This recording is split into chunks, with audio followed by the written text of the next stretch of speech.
shirts. So, it may sound easy, but much like we're about to learn from this next panel, not everything is as easy as it seems.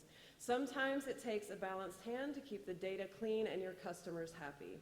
Here to lead this discussion is Sheila Dodson with Baldwin Realtors, 2019 winner of Inman's Most Innovative MLS. Thank you very much, Katie. Hi, everybody. We're here today to talk about fun things. But you know, today I saw a meme on Facebook and I learned that two people can have different opinions and and see things differently. So that's what we're going to be talking about today, is how we handle some of these challenges that we have. So I'd like to welcome out David Ballou,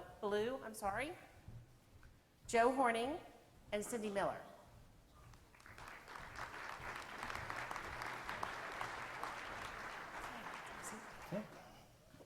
Okay, we're here today to talk about the ever-changing world of the MLS and talk a little deeper about what the MLSs sometimes do every day that creates a lot of controversy and a lot of fun, right? Yeah. And what we're talking about is being labeled the MLS police. And anybody that has that compliance job in the MLSs find it to be extremely challenging. I was just saying backstage that my compliance officer was recently purchased a new car, just a small, modest new car, and he was inundated by our members saying, well, I guess that's what my MLS fine money bought. So that can sometimes be the perception of where we go. So if we could begin with you introducing yourselves, we'll start with Cindy at the end, and telling us about your MLS, your structure, what you're doing is, and tell us a little bit about yourself. Sure. So I'm Cindy Miller. I'm the Chief Operating Officer of NETRIS, the North Texas Regional Information Services. And we have been a regional since 1997. Originally 16 associations that through mergers and acquisitions and onboarding some new associations, we're currently at 14 shareholder associations, 13 of which provide MLS services. We have one set of MLS rules. However, our individual shareholder associations communicate with their members and provide enforcement of those rules. So as you can imagine, that is fun. And sometimes there's some difference in interpretations and some disagreements among them how rules should be interpreted. Okay. I'm Joe Horning. I'm president of Shore West Realtors in Milwaukee. I own a brokerage. We have 25 offices, 1,000 agents, and we've been in business about 75 years. I'm also the chairman of Metro MLS in Milwaukee. We have 8,500 subscribers, and we are association owned as well, and we do all enforcement for the MLS and for the MLSs that we're a vendor for as well. Okay, big job. And my name is David Ballou. I'm the Chief Staff Executive with Realtors Association of Maui in Hawaii. We own our own MLS, so we are not only the association, we're a closed MLS, so you have to be a member to join. We have 1,700 members, and our board of directors is also the board for the MLS, so it's all included, one package. Okay, so let's get into a little detail here. Why do you fine people? Why do we have fines in the MLS? Why are we, as the previous panel talks about in the Inman today, treating them like children, punishing them? What's the reason? What's behind that? Start with you, John. I'm sorry, David. Okay. Really, at the end of the day, it's all about making sure that your data is as clean as possible, because you want to make sure that the data is accurate, that the data has the integrity that it needs, so that the agents are able to provide the client with the highest level of service. And to do that, we found that you need to have a stick and a carrot. So the stick is the fines that go with that. We also do some courtesy notices beforehand saying, hey, maybe you should take a look at this. And we found that no matter what the fine is, it does get people's attention. I have a really high-selling agent who will call me and just whine and complain about $25 as if it was the end of the world. So I know that the fines definitely get attention, and they make sure that things don't happen again. Why do we fine? Well, we fine in order to get the agents to call in and berate the people, the staff who are sitting there with nothing to do. You know, and so Dina has to answer the phone, and the creative language they get to hear, it's kind of obviously data integrity is the most important thing. And from the broker's point of view, you know, the customer experience is huge. And you want that customer to have the best possible experience, so they need their agent to have the best possible information when they go to talk to them. We want to be that advisor. We want to be elevated above the used car dealer. We want to be the doctor, you know, the one who is sought after to help them in their transaction. If we don't have that accurate data, we're not going to be there. And as a broker, I don't want to be sued. I don't want to have, after the fact, the dimensions were wrong, this was wrong, and come back and bite me and have a liability. So it helps the professional image as much as any data integrity and what you're bringing out there. So to make the agent more informed, more knowledgeable than the consumer, which is a They tough can get call today. information all over. They Right. can go to the portals, but if they want the real data, the most accurate data, they need to come to the realtor who gets that from the MLS. Good point. Cindy? Right, I agree. It's all about, you know, we have to earn that trust. The C word of the day has been cooperation. And so when we talk about cooperation among our agents, it's not just about making sure they put their inventory in the system, which is hugely important, but that inventory in the system is accurate, that no one is getting an unfair advantage because they know something about the property that you don't. Get the accurate information out there. That earns the trust of your colleagues. It also earns the trust of the public because you've got that accurate data out there. Now, as far as fines, of course, we don't do the fines. Our shareholder associations do that with their members, and it's up to them to set their policy on that. We only have one specific fine set out in the rules, and that's for status changes because that's hugely important. You know, the name of this, we call this balancing interest, the MLS police. I really have always disliked that term, the MLS police, but my oldest son is a law enforcement officer, so I'll say our duty is to serve and protect. And so that's what we're doing. We're serving the members. We want to have accurate data out there, and it's a protection for the brokers, and they really, I think, appreciate us helping them glean through that data. Okay, I just want to clarify, because this was a new concept for me that I hadn't heard. Your shareholders associations, they're responsible for monitoring the integrity of the data and issuing fines, except for status changes.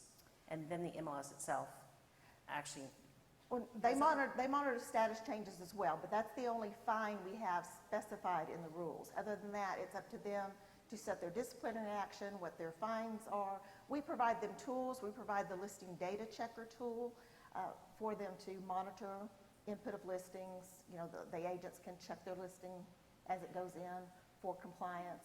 We have the clarity risk security module, so we do monitor that, and so we take on a little more responsibility of that on the MLS side because security of the system we feel is our duty.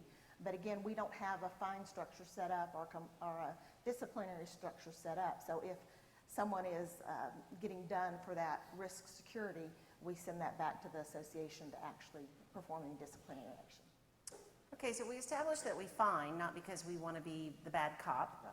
but that's often how we're viewed at it. It comes out and brings bad attitudes, threats, my poor guy thinking they're buying his car, you know, all those type of things. Is there something that we can do, or is there something that you're doing to maybe put a more positive spin to using a carrot instead of the stick? There's some things that we could do there or learn from each other that you might be doing, you think that sends a little bit more positive message than just a fine structure. I think for us, what we're looking down the road, nobody else. All right. What we're trying to do is we're really trying to stress to our members that our main goal is to educate. That my goal every year is to see the amount of those fines go down. And I talk about that all the time. And we do that through a number of ways. We have a broker's newsletter that we do on a quarterly basis, and my MLS director will go through, and he has a column in that, the top 5 things that you may be doing wrong in when you're using the MLS. We're using our broker forums for that kind of information. We've started an ambassador program recently where we have an ambassador from each firm that their job is to take back information from the board and relay it to their teams. And so once again, we're going to that ambassador group and saying, hey, here are some things that maybe you should watch out for going forward. So we find that we really try to stress, we're not here to get you in trouble, we're here to make sure that you understand how the rules work, and trying to turn it around a little bit. That's good. We don't fine automatically. I mean, if it's on the first offense, if they call in, they'll be given a grace period. If they're a repeat offender, they're going to pay. That's just how it goes. But we are also now doing something different and rebating some money back based on data quality. So we've put together a program actually where we watched all the logins and we could see where people were connecting from. So an agent may show up in Milwaukee and then the same time they're logging in from Florida. Like, okay, something's not right. So they claim they have an assistant. So we tightened down all the logins, and now we're charging for assistants to have access to MLS. And then that money is going to be rebated back based on data quality. So it's a positive. So you take the money in and then figure a way to give it back out to them when they're, and that's your carrot. Carrot, everyone gets a ribbon. Yes, it gets recognized. I think the people in our industry love the recognition. If you can call them out for doing anything well, it's usually very positive. Cindy, are you much the same? Oh, no. We always have to be unique. So because we have 13 different associations interpreting and providing discipline for the rules, we have 13 different means of going about it. So for some of our associations, they'll do automatic fines on certain things. It's just no questions asked. For the majority of our associations, they take the education standpoint. The goal is to get the accurate data in the system. They want to educate, give a warning to the broker, and that's what our listing data checker system does. So the first notice goes to the agent, gives them a chance to fix it. Then the second notice copies in the office manager or the broker, so now that we have the broker involved and they know that there's a problem with the listing. And usually, most things get corrected that way. And then, of course, we have the reporting with, people ratting each other out. And I will say the majority of agents try to do things right, and most things are errors on their part. You really only have a small percentage of agents that are trying to game the system, and you're always going to have those. And those are the ones who are willing to pay the fines just as part of doing business. The cost of doing it. It's just the cost of doing business. The ones who are just making a mistake and an error, they're just mortified to get that $25 fine notice, and they're calling and saying, what can I do to fix this? Yes, some don't like to find out they've done anything incorrect, and they are. It's a real sincere effort of making a mistake. Our system works like this, there's only one status is the only thing of not putting it in on time within the required points or coming soon if you actually are showing a property before you have it in the MLS, things of that nature. But the majority of them all have a 2-day warning. And do you find yourself surprised that you can, in 2 days could turn into 4 days, business days, and it's on the weekend, and they've been noticed, the broker's been noticed, the agent's been noticed, and it's just a missing field or something relatively small sometimes, but at the same token, it's part of the rules.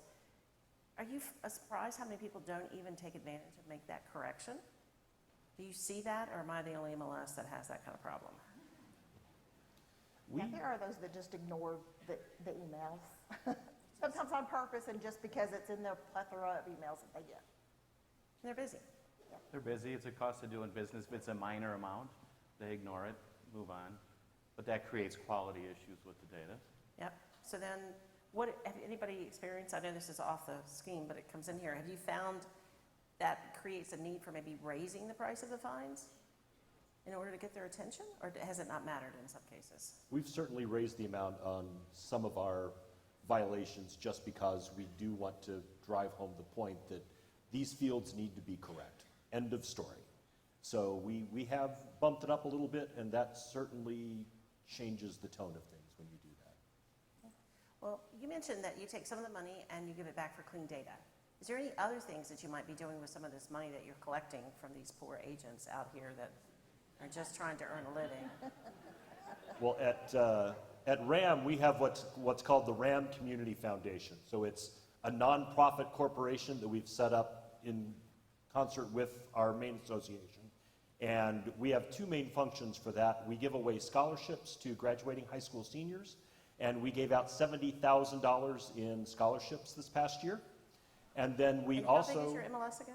1,700 people? members. Oh, wow. And we came up with $70,000 of scholarships last year. And then we also have what's called the Wishing Well for Maui Students, which won one of NAR's Good Neighbor Awards about 3 or 4 years ago.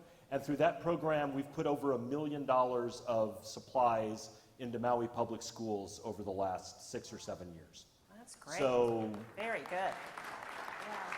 we, Good things. we tend to donate that fine money to the foundation so that we can further the work that we're doing in the community. That's great. Good ideas.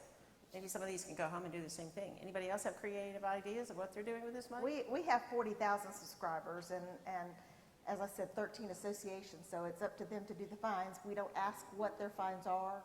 It's up to them to set those fine amounts. But I'm pretty sure all 13 of them together, about among the 40,000 subscribers, are not collecting that much in fines a year.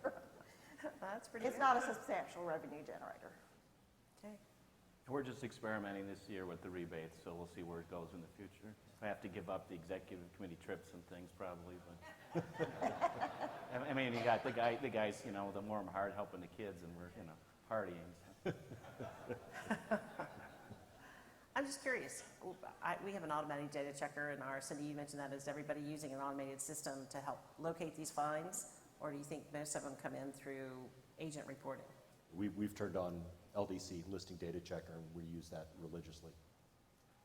Our biggest fines are the coming soon type fines where they aren't allowed to show it, they're caught showing it, they get hit with the fine, they do it again, fine, it's not going to be a cost of doing business, it's going to be painful, and so it ratchets up quickly, and those all come in as complaints from other agents. So that's my broker side. I get calls all the time from agents. This company's doing this, they're doing that. It's like being a parent. You have to police, you know, they all want an answer right away. Why do they get to do it and why can't we? So that's the fines are monitored. The big ones are typically turned in by somebody else. And that's probably the question I get asked the most, because we get them both ways, through the automated system and through the agents reporting them to their associations. But they always say, well, don't the associations, is that a competition point among the associations? And, you know, and we get that complaint sometimes. There's a perception occasionally that one association thinks another association is being lenient because they're trying to recruit members. In reality, that happens very, very rarely. It's usually the participant who is constantly getting called on the carpet for things, and that association is wanting to pawn them off on another association.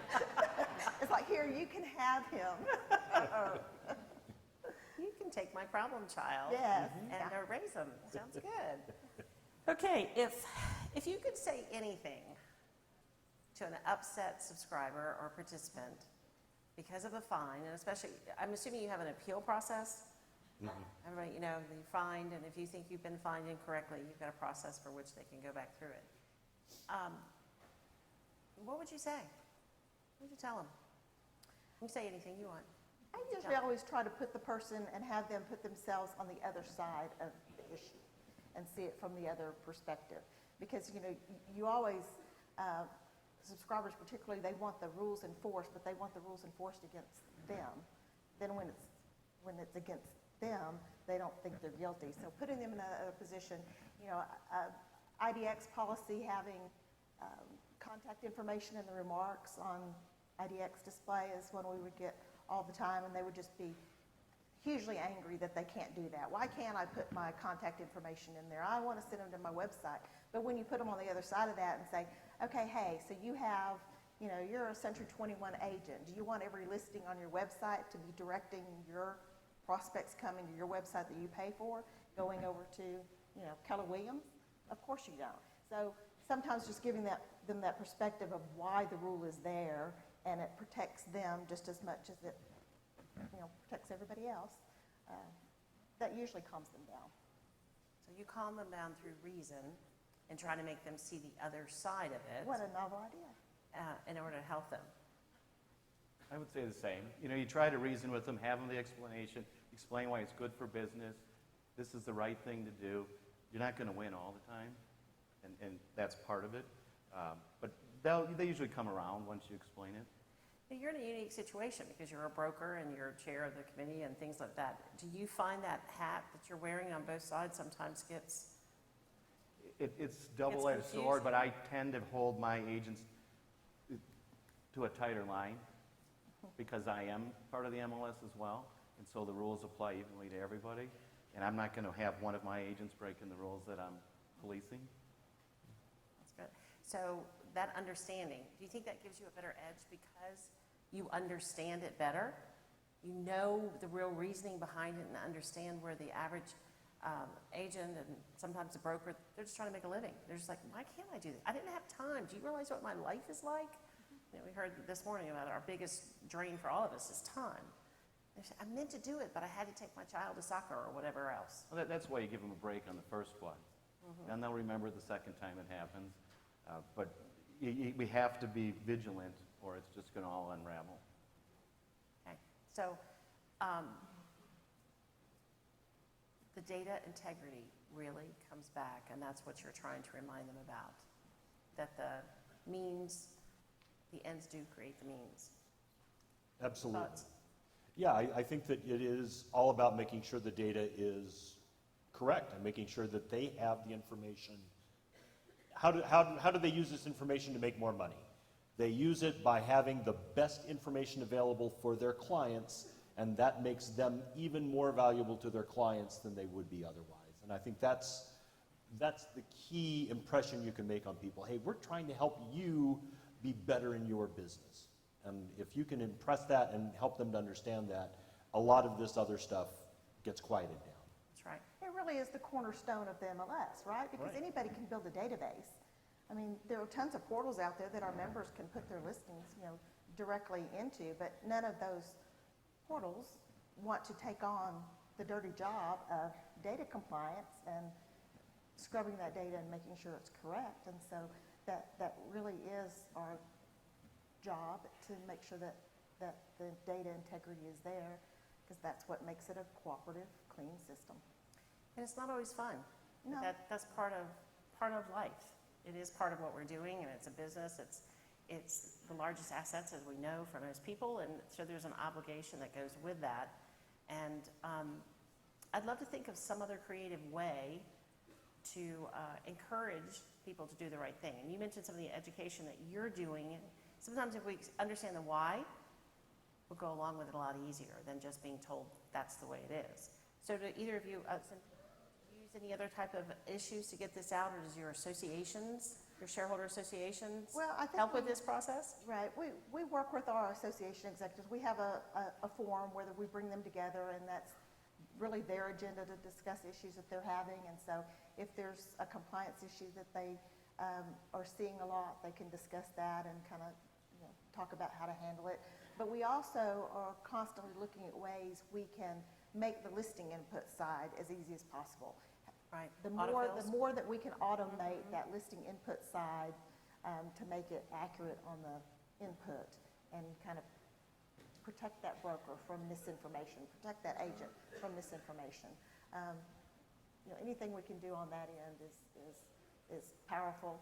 And as our shareholders meet together and talk about specific issues that they see a lot, we have talked about, we haven't done yet, but we have talked about helping them in that manner, doing some videos that address things that they see most often.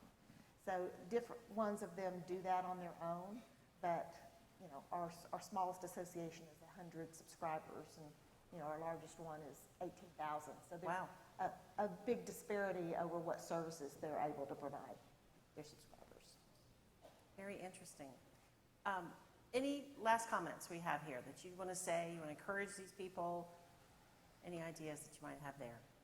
I was going to jump in on the last one Yeah, quick. go right ahead. We are in the process of preloading, going to a system where we can preload some of the listing data to help the broker, the agent, so some of those address fields and whatnot aren't going to be as painful for fines, that those will be there. We also have a great marketing team. We have a great team at Metro MLS, and so they put together infographics and videos to educate the agents that aren't just, it's not just a form you have to read, something creative that the agent will listen to or watch that'll explain. some of the new rules and things as they come out.